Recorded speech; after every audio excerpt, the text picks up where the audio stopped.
You know, those patriarchs of faith in the Old Testament were terrible people. Did you know that Abram was a swinger?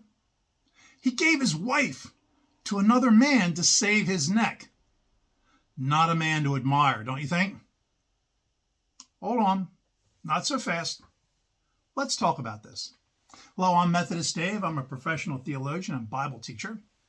Our last video, I introduced you to a character, an ordinary guy from the land of Ur named Abram, who God says, I'm going to make something out of you. I'm going to make you a great nation. And through you and through your multitude of descendants, the whole world will be blessed. But until Abram gets to that, he's got to go through some stuff.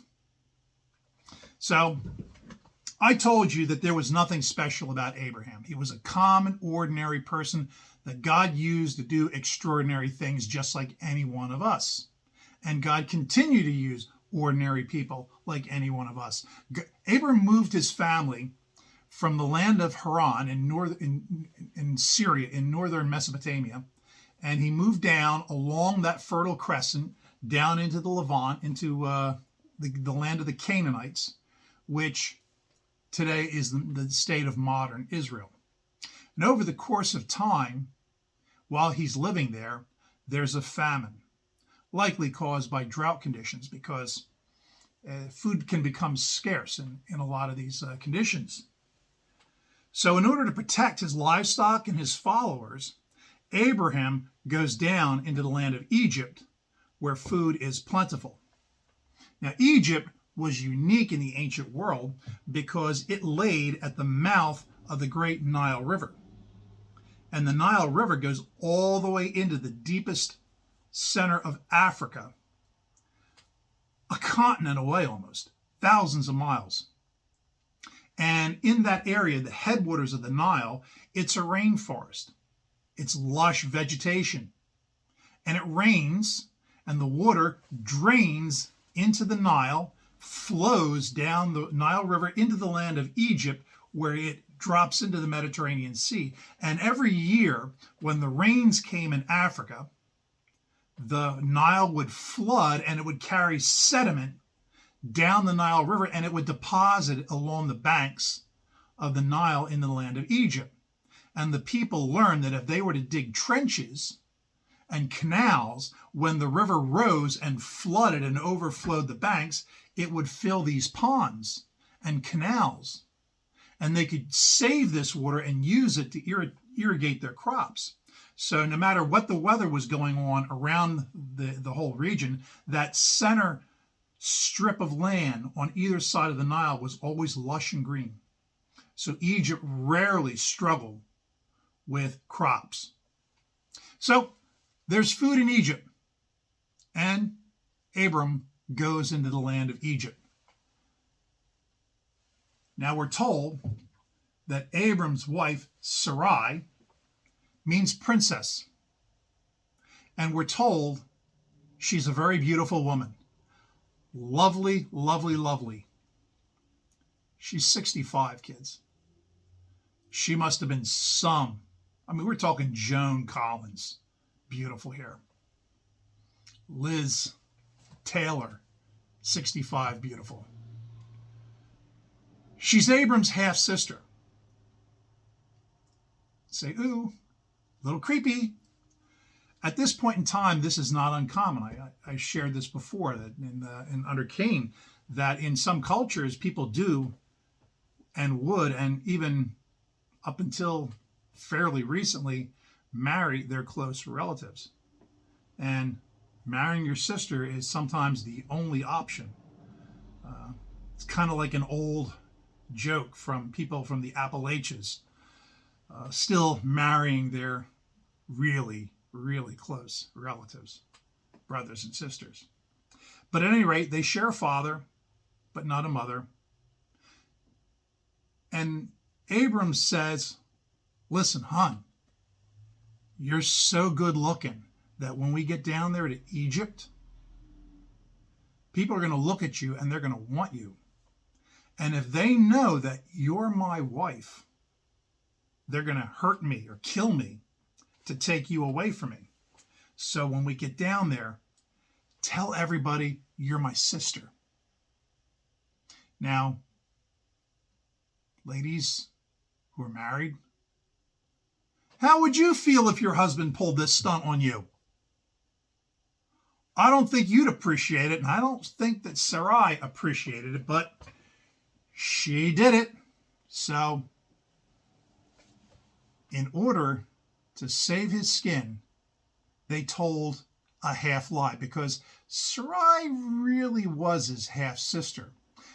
Like Obi-Wan Kenobi said, what I told you was true from a certain point of view. It's true from a certain point of view.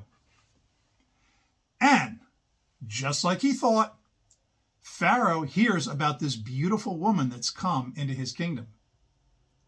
Now, he's got a harem. He's got lots of wives. Always on the lookout for a new one. So he somehow rounds up Sarai, and in exchange for this beautiful woman, he showers gifts on Abram. Gives him sheep, cattle, donkeys, camels, male and female servants. Remember the female servants, that comes up later on. It'll appear in another video. But before Sarah is taken to Pharaoh's bed, illness breaks out in the household of Pharaoh. Pharaoh and all his servants and his other wives all become ill. We're not told how, but somehow Pharaoh finds out that Sarai is Abram's wife, and he is furious. It's interesting that Abram assumes the Egyptians will kill him to take his wife, and what really stopped Pharaoh from killing Abraham anyhow. The Egyptians are actually behaving more morally than Abram is. They think what you did is terrible. How dare you do that? Do you assume that we would steal a man's wife? He's incensed that he's been tricked into almost committing adultery. Pharaohs would do whatever they want. They're absolute rulers. But somehow he's incensed. He behaves better than Abram does. So he says, here, take your wife back and don't let the door hit you as you get out. He kicks Abram and the whole entourage out of Egypt. I don't know if the famine was still going on, but you're no longer welcome here. And we're not told how long that they stayed in the land of Egypt. Probably not too long. Remember, I did say that there is nothing extraordinary about Abram. He is a flawed and broken man. He is not perfect, and he done messed up. But God's not finished with him. And more shenanigans are on the way. Oh, there will be shenanigans. There will be consequences for his behavior. It will be a problem that continues until this very day. See, Abraham's lack of faith in trusting God who brought him into this land and relying on his human reason. Did he consult God? Should I go to Egypt? Should I stay? Doesn't bother to ask. He just decides to go. And his foolishness haunts us till this very day. Well, until we get to the next level of shenanigans coming from our old friend Abraham, I bid you a good day. If you have any questions about this subject or any other subject, feel free to drop me an email at methodistdave@gmail.com. Until the next video, I wish you a good day. God bless you, and take good care of yourself. Be kind to one another. Bye-bye.